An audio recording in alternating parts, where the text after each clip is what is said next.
नमस्कार दोस्तों। कर्म और भाग्य को तो सभी मानते हैं।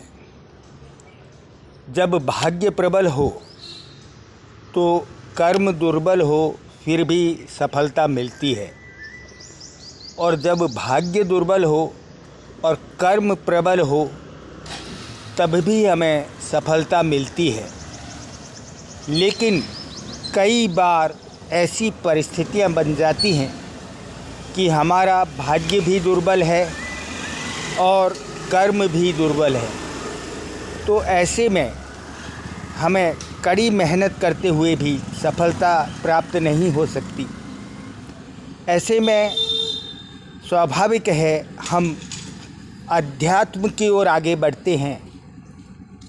अति भौतिक, अधिभौतिक और ईश्वरीय शक्तियों के प्रति हमारी आस्था जागृत होती है और हम रहस्यवाद की ओर कदम बढ़ाते हैं। दोस्तों, इसी संदर्भ में मैं आज आपको इतना अद्भुत उपाय बताता हूँ कि अगर आपका भाग्य भी दुर्बल है और कर्म भी दुर्बल है तो आप कैसे सफलता प्राप्त करें, किस प्रकार से हम ईश्वरीय मदद प्राप्त करें, अधिभौतिक और अतिभौतिक शक्तियों को, रहस्यमयी शक्तियों को अपने साथ में लेते हुए सफलता को प्राप्त करें।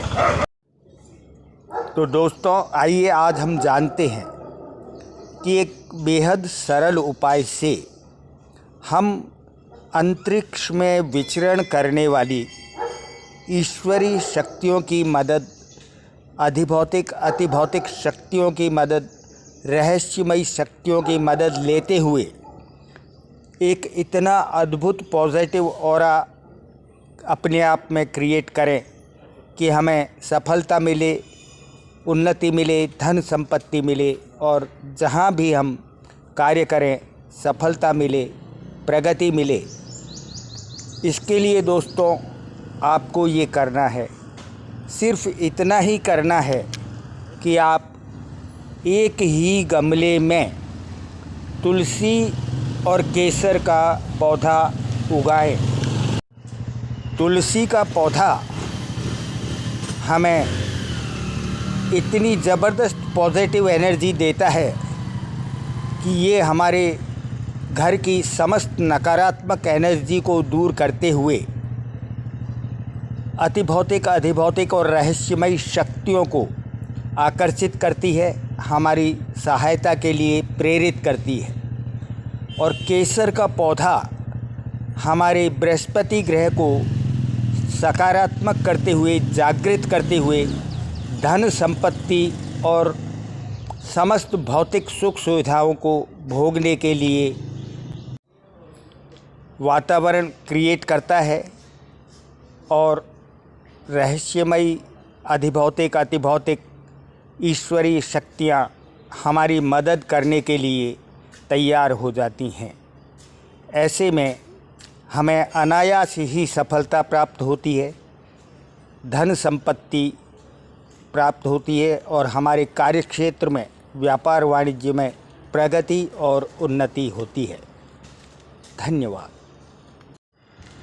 दोस्तों, हर आदमी के जीवन में एक बार ऐसा समय ज़रूर आता है कि हमारे कर्म और भाग्य दोनों असफल रह जाते हैं, धरे के धरे रह जाते हैं और मेहनत करने के बाद भी हमें सफलता प्राप्त नहीं होती।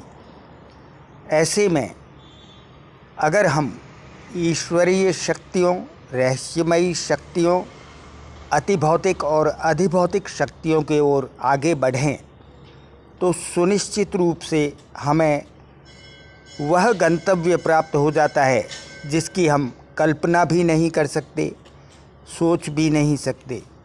यह सब अचानक होता है ईश्वरीय शक्तियों से, अधिभौतिक शक्तियों से, रहस्यमयी शक्तियों की सहायता से।